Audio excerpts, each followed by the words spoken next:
Goulburn Mulwaree Library's Mighty Playwrights project is about inspiring young people to discover the power of their own thoughts and voices through storytelling and the power of the imagination, and about teaching us adults that children have incredible value in society and we have an important responsibility to hear their voices and take them seriously.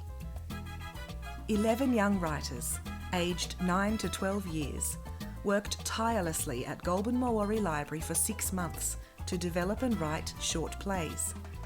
Through mentor relationships with professional writers, illustrators, actors and musicians, our Mighty Playwrights created some amazing stories about issues that are important to them, in their own words and with their own style.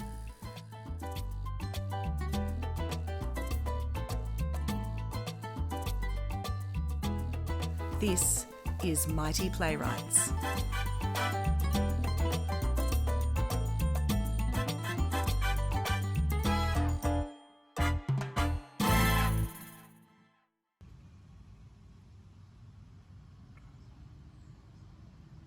So, can you explain how that all came about? Okay.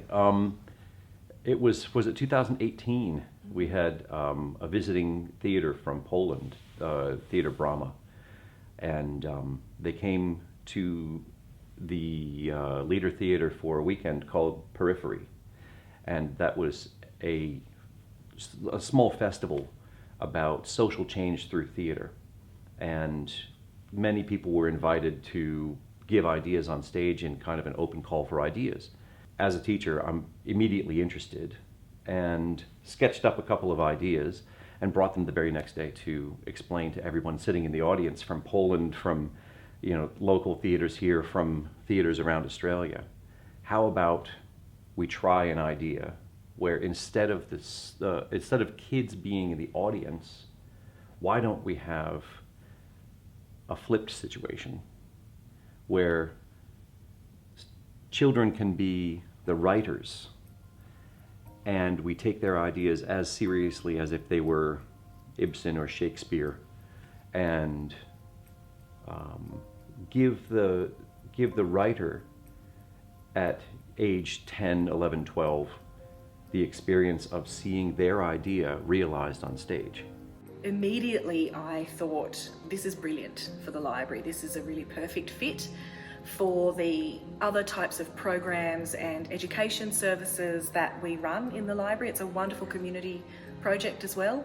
It has a really strong literacy focus, and one of the aims that we constantly encourage people in the Goulburn community in the library is to embrace lifelong learning, embrace a love of reading, and embrace a love of writing. And to me, the Mighty Playwrights project sort of encompassed all of that, and I just thought it was a perfect thing for us to do. We also thought it was a great opportunity to work with other organisations in the community, including the local schools, and of course the Leader Theatre Company, Southern Tablelands Arts, who all came on board, which was absolutely fantastic. We're interested in youth. I think, we've supported local writers. We've never really had an opportunity to support local young writers and give young writers an opportunity to experience their work, and so I think that this is, it's exciting for us. So we reached out to the local schools in the area and asked them to nominate a student that they thought would benefit from the program, and we got 11 wonderful young playwrights back sent to us from their schools, which was absolutely fantastic. I was just having a normal school day, and then my teacher just came up to me and was like, Liliana, can I have a talk to you? And I was like, yeah, sure. I thought I was in trouble. I was freaking out. I was like, oh no, what's going on here? And she's like, so there's this thing with the Goulburn Library, and you have to write a play. Would you like to do it? You don't have to do it. And I was like, yes, I will do it, yes. I thought it might have been because I'm good at that, but then I thought maybe it was because I wasn't, so it kind of would open more doors for me in a way. When I was told that I was going to do this, I was just like, yeah, okay. And then when it actually sunk in what I had to do, it's just like, how am I going to write a play in that short of a time? If we just have people sitting with mentors, if we have students sitting with mentors and doing the writing, any idea can be developed into a story. If it is talked about enough, if you question enough, if you allow kids to really explore the ideas and make connections. So our 6 mentors were absolutely wonderful. They are from a really diverse background. We've got a couple of playwrights, a children's author, an illustrator, and a couple of teachers. But in amongst all of that, they are also actors and musicians and have performing arts backgrounds as well. First, many of the writers were ready with an idea, and possibly too many ideas, and the process was paring it down. And the other end of that continuum was writers who came in not really sure how to communicate their ideas, or possibly even needing a lot of prompts to settle on an idea and develop it. At first, I was really nervous because I was like, I have nothing to write about. Nothing interesting has ever happened to me. I've never done something I've never written outside of school unless it's homework or in a diary. I was really nervous. I didn't really know what was going on because I was a bit confused.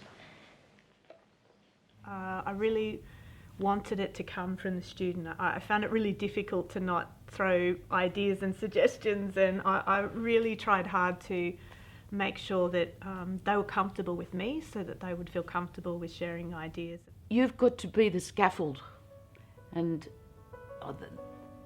if the children can tell you, verbalise and tell you a story, then they can write a script.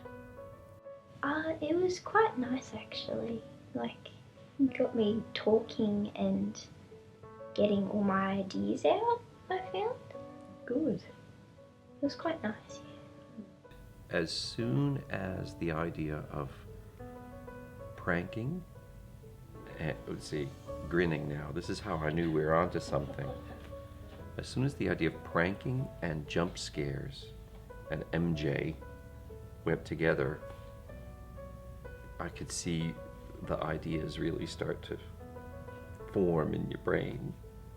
So, and then you chose the setting of a graveyard, and I started to worry actually, where is this going? I definitely want them to laugh, and I want everyone to enjoy Christmas and what happens, and I really want people who have Elf on the Shelves to think about what they do during the day when we're not there and not watching them. So my favourite animal is horses, but I just sort of wanted to do it more on something that I relate to, because I don't really relate to horses. And then that's where I thought about magpies, because I thought, you know what, I get swooped every season of spring, and I thought, why not do a story on that? We were talking about animals and how they act like humans, and then what they sort of do when we're around, and then we sort of went, well, what do they do when we're not around? I remember at the start, because with the dad losing everything, that's true in our family as well. So I make stories in my head, and a lot of my characters, well, basically all my characters are made up by me. And so what I do is just grab a bunch of animals I like and mix them all together, then take away things or add things that I like. And then that's how they were made. The real guide that we gave to the mentors was no matter what the idea is, just go with it. We were sitting in different spots of the library, and we were sitting down and we were just going through the ideas and coming up with things, and we just sit there laughing, not speaking, over something so stupid that like made no sense, and we just sit there laughing for no reason at all. Cracking jokes, laughing a lot, and and then we'd look down and there was pages of scrawled writing and songs on a phone. It was almost like we weren't even doing this. And then I'd go home and look at it and realise, oh geez, we've got about 6 pages here. So a lot of it was just trying to keep up with it and write it down, and then at the end of that day going, okay, so next week have a think about where we'll go from here.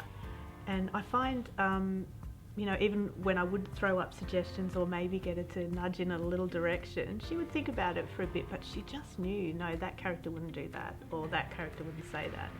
Mentors were just there to guide rather than teach and tell, and I think the children got to steer the ship. They were in control of what they wanted to achieve, and we were really there to help them along the path, and I think that really is empowering. It was sort of like unrealistic, like you would never think you have an actual author that's gone so far come and help you with your story. I sort of thought, oh, you've got to do this by yourself, you're not going to have like other people help, you're not going to meet these people, and then this sort of happened. I have my mum and dad listening to what I have to say a lot of the time, but it felt more especially good with David because you had to pay a whole bunch of attention to what I was saying. I mean, because sometimes when I'm saying stuff to my family, I mean, they listen, but they're just like, oh yeah, he's saying something. He's saying something. Oh, yeah. Yeah.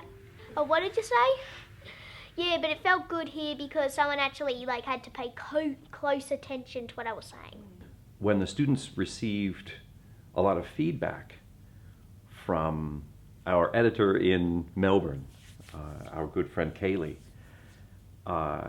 it was all written in red pen, and the first impression on my adult mind was, oh no, it's in red pen, there's a lot of criticism here, but it was done with such care and done with such detail and took their work so seriously that my writers were so eager to find out, what did this person like about the writing? What did they say could be changed?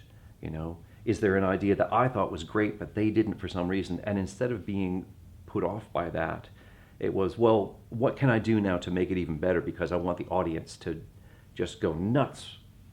Well, usually I start writing a story, then I get bored, but with this play I kept thinking new ideas when I couldn't get to sleep.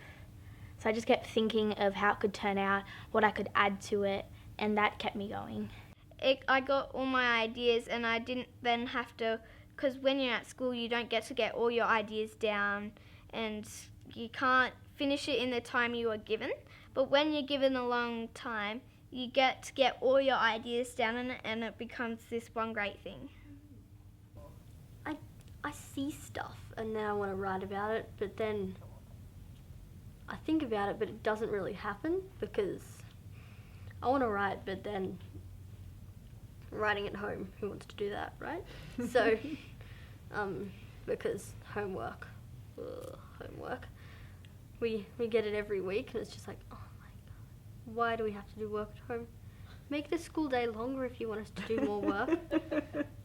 I don't know, I sort of never really liked the thought of writing sort of things out and having to explain how it works or so and so, because that was sort of my mindset of English before that in writing, and I don't know, something must have changed at some point, but then I started to like it more and realise that it wasn't a sort of set in stone way, there was lots of paths you could take with it.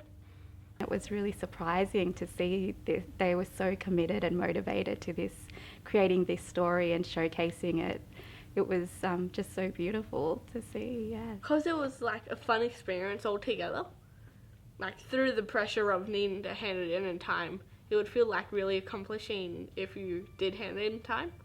So it was interesting to see every writer and every mentor go through a different sort of process to finally come to the point where a story had not just developed completely, but developed into the form of a stage play.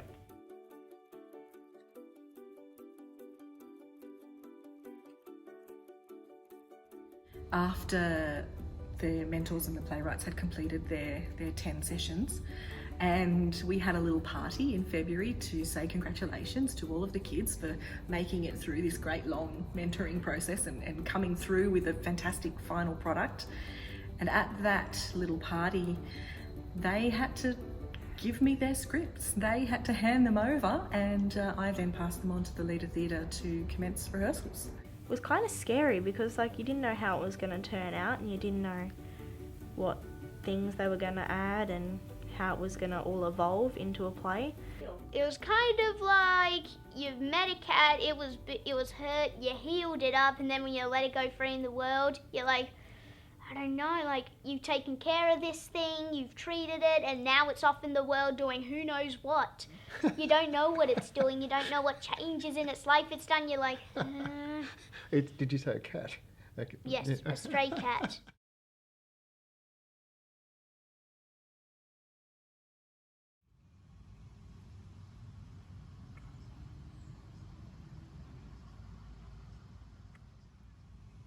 I was really keen to get them. I sort of couldn't wait to get the scripts, really, because I just wanted to see what they were going to be like.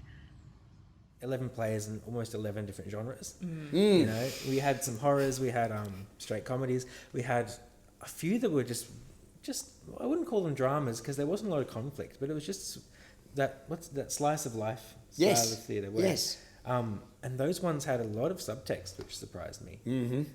I didn't know any of these kids or where they came from or anything. So I wasn't thinking of them as children. I was just looking at a script and saying, how am I going to say this line, and how are we going to block this scene and so on.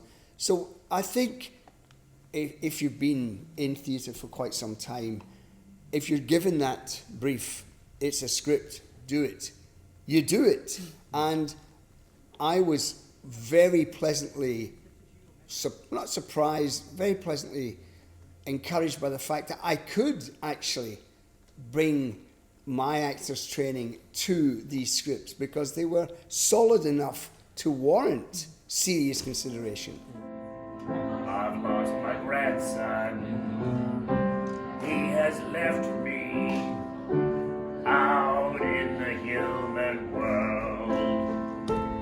Originally planned for a single live theatre performance, the COVID-19 pandemic changed the direction of the Mighty Playwrights project for the better. Unable to be performed in front of a live audience, the Leader Theatre Company instead performed the 11 plays to a professional film crew. The plays were given the same respect by the director and actors as you would expect of a Shakespearean masterpiece, because they are in fact all masterpieces in their own right. It was a little strange.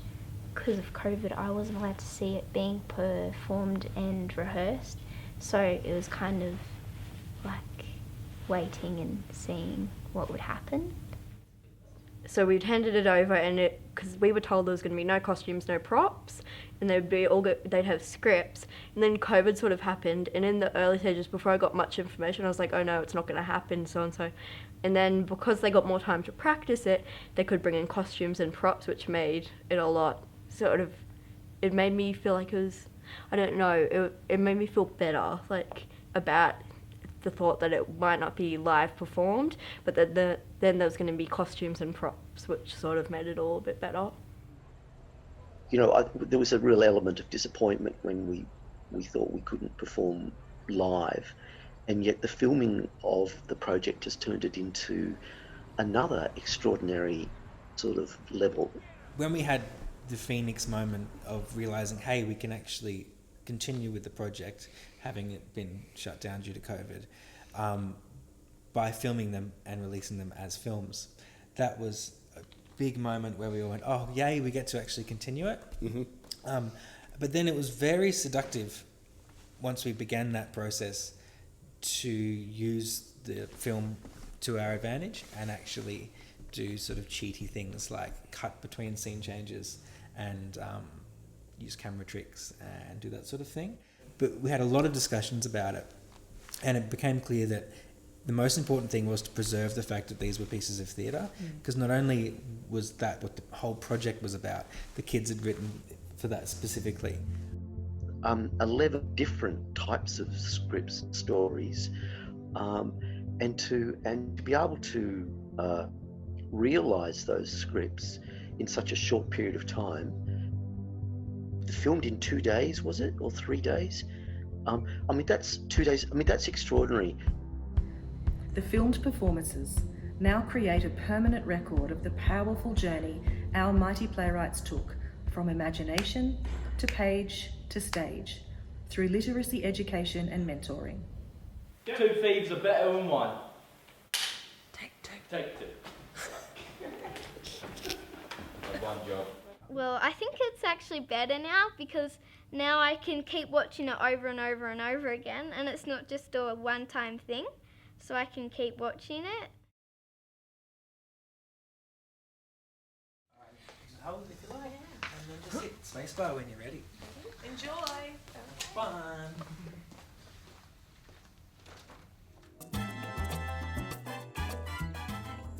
Hello there, travellers of the outside. I'm Fairy the Fairy. I have a child's house for you to go to.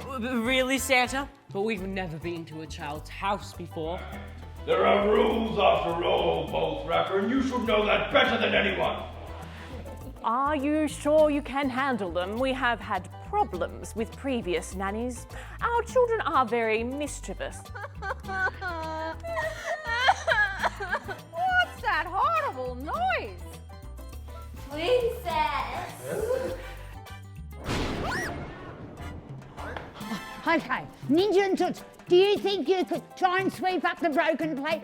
Rocky, you go tidy up the pantry. I'm the toughest 94-year-old on the planet. Too right you are. Woo! Oh, my back.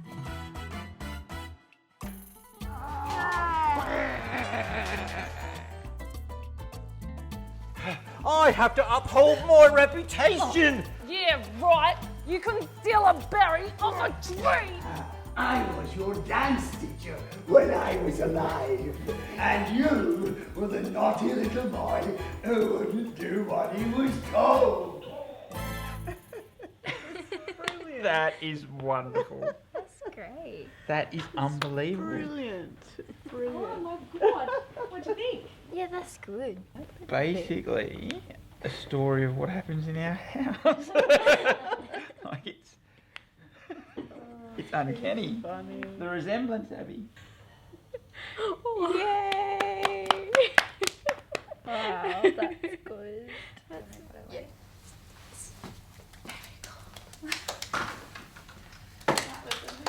That was hilarious. There's one other thing I thought before, which was a real testament to the scripts, is that usually in a general play run, we get, the rehearsal time, and then we get the dress rehearsal, the opening night, and then, you get a run where things build up, and then the closing night. And although we kind of simulated some of that energy, I think we were all a little bit sad we didn't get to keep on performing these. Oh, yes, So we yes. really grew to love these scripts, and I think that's a testament to the playwrights and what they've given us to work with, because it was like, oh, that's it. Yeah, I know. One of the things that I loved the most about it was that the children involved were being called playwrights now. I think when children are young, there's so much talk about what they're going to do one day when they're older and that sort of thing. But, they're all those things now. They're authors now, they're illustrators now, they're artists now. So to have this kind of program that celebrates that, for me, that was a really important point, and I think it was lovely to refer to students that way. To be part of something, as I say, that is so much bigger than yourself at so many levels, as you say, and over the period of time, to think how that may have an impact on individuals, but also, as we've been saying, it's made our theatre community stronger. And it's projects like this that keeps our theatre alive, which is a great privilege to be part of. And I think, we throw it around, but to think this is the longest continuous running theatre company in Australia, And the fact we don't shy away from these sorts of projects, whether in this instance we were lucky for it to be funded. We've had a lot of projects like this that aren't funded, and we make it happen anyway. And that's what keeps us moving, I guess, is paying heed to these ideas and listening to people with new ideas and young people and so on. It invigorates our community as much as you think about the impact it's going to have on these individuals. What surprised me about the process might have been the fact that both of the writers I worked with could rise to a challenge way beyond our expectations. When posed with a question and an opportunity to make a choice, we're often saying, I'd like to just go and think about it for a week, and then would come back with 10 ideas and would come back with fully realized possibilities. I feel like I'm more capable and determined to get it out there, because like with this, like I've done it now, and so I can do it again. Seeing a young person who's got lots of ideas and lots of creativity, and it's a real blast when you know you can bring it out of them, and but at the same time say, this is yours, you know. All I'm doing is facilitating this. This is actually yours, you know. And for them to go, oh wow, look, I've done something really good, you know. I've actually done something. I've completed something. It told me that it taught me that it's not that I don't want to share. It's just that I only want to share with the right people. Like I've been doing little bits of writing for school, but I found it's coming to mind a lot quicker since I've done the Mighty Playwrights, which is quite nice. I've learned that I can actually do more than I think if I have enough time to actually do it all. Yeah, it's taught me a lot. It showed me that my writing has actually been noticed, and it's actually it's actually something that people like to read, and so that's kind of pushed me a little more in my writing. So even though some of the ideas in the stories seemed very silly to us, as the stories developed, we could really hear the values or the themes that the kids were interested in coming through the stories. I'll do my best. I know you will, but in this case, your best just isn't good enough. I can sing, but I can't dance. I can sing, but I can't dance. And just like any good book, it could be about a very, very funny topic, but then there's all these other little nuances in there that show you, kids think about this, you know. This guy has potential. Maybe I can teach him to be a better dancer. What was really interesting was some of the common themes, I thought, as well. Yes, they were really diverse. All of them pretty well had an element of humour, which was really nice. From now on, your lives will be nothing but misery. Soon you will cook my beautiful dinner. But first, you must massage my beautiful feet.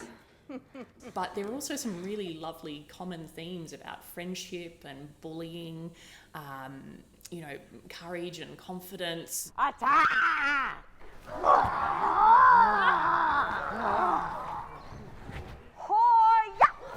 What? I am invincible. You can't defeat me. Oh, yes, we can. Looking at it going, look, even at that age, we often just gloss over the fact that they're thinking about things very deeply. I really hope the two of you can find your confidence one day. We can't find a creature that's in your imagination. Look, there's just no hope for them. You're right. There's just no hope for you two, but there is hope for me. It's a really challenging time, and it reminds me to take stock and slow down and actually think about my interactions with people at that age, and to not just assume that their concerns or their interests are frivolous. I'm only here for the reputation, and I don't care about you rugrats. I guess I wasn't surprised, but I guess I was a little enlightened, and it made me think a little bit differently about the world, which is what we want from theatre. And here are these 10, 11, 12-year-olds challenging us to think a bit differently about things, which I really appreciated. I was really honoured, I guess, to be a part of that. What's that sound? Oh, I just think it's the humans coming home. The humans coming home? Yeah, the humans coming home. The humans are coming home. These kids were year 5, so I think that's a really interesting time, you know, looking at high school, etc. So I think they can get a lot of confidence, can be a real boost to their literacy. I think just the fact that an adult who's not, say, a teacher, is sitting with them and going, oh, that's really good, you know, and valuing their work. Like, it must be great. I would have loved to have this when I was in year 5, you know. I mean, who wouldn't, you know? It's just great. At the time, I wasn't really doing well with my friends, so I really wanted someone to talk to. And so I felt like it was important because I could talk to someone and I could share my thoughts and feelings, not just on the play, but like we'd get off topic as well. But the play felt like it came from both of us, and that felt good to have a partner that just really made it happen. One of the things that really drew me to wanting the Mighty Playwrights project to happen and wanting the library to be involved was the understanding that these young people, these playwrights, would have this fantastic opportunity to have their voices really heard and to have their stories and their thoughts not only heard but recorded and understood. You can probably remember in your own childhood, anybody can, when there might have been an instance where somebody, possibly somebody who's much, much older than you, takes one of your ideas seriously, and it has a massive impact. To think what it would have meant to me to have someone, not just one person, but then have that whole process really take me seriously and to have me think about what I can contribute to the world. I think the potential there is boundless. I think, that's inspiring. That's really, as I say, it's hard not to get emotional to think about the potential of that and what it means to an individual and the different sections of the community. Once again, how even though I'm thinking about it from the kids' perspective as well, for me, that privilege of hearing from different people, like I think that's a great honour to be able to understand the world from a different point of view.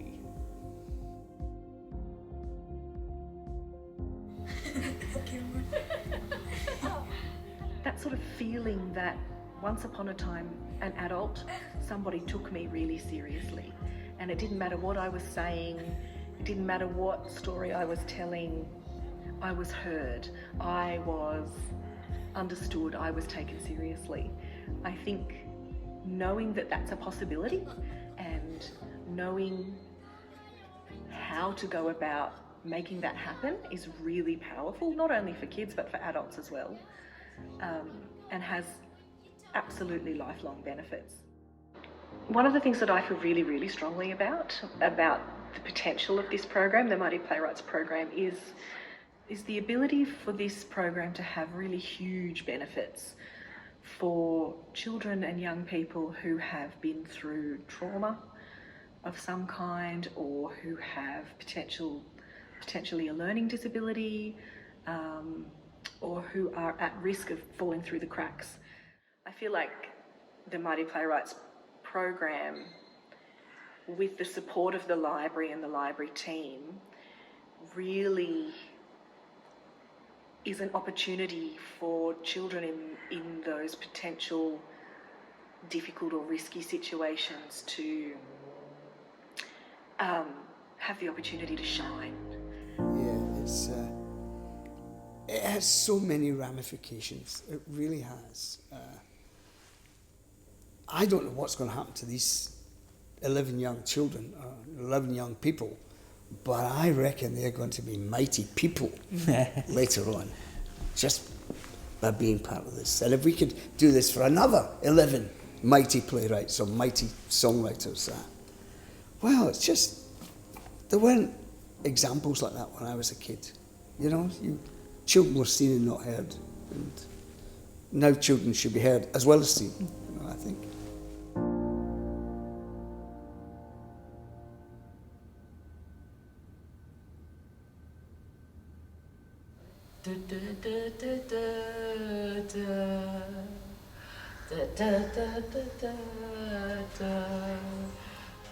I just think it's a great thing, and I hope that this is kind of like the pilot in Australia. So I really hope that this can keep going and spread to other places in Australia. And it's really great that it's the first in Goulburn. You know, like little old Goulburn's got this amazing playwright mentoring program for young people. Wow, these sort of things usually happen in the city, you know, not in the bush. Oh, well, look, I think that the regional community, it's really important to offer high quality opportunities in the arts for everybody. Possibly, it could become something that is a real institution here in Goulburn. Because now it involves not only the schools and the library and the theatre, but soon when people see it, it could involve other organizations or individuals. Or it could spread out and become something that takes on its own sort of life in different locations around Australia. I think the concept can be, well, it could be global. If you want to think big, it really could be, because it's involving, you know, I guess working professional people, working one-on-one. I think that's really unusual to have that one-on-one experience with, I guess, professional people. I think, like, I'd love to see it at schools or other libraries take it on and go nationwide, honestly, because it's just so beautiful to see children have this fondness for reading and writing and really, you know, going for their dreams as well. But I think most importantly, I would like the impact of this program to be on writing in schools and writing outside of schools. I would love people to see this, people of all ages to see this and say, if they did that, then I could certainly do something else. Whether that turns into a book idea or just journaling or something creative, songwriting, you know, writing plays, more storytelling with your own kids. How did it feel though to be the boss and tell the actors what to do? It felt great. It felt great. I wish I could be the scriptwriter of my family.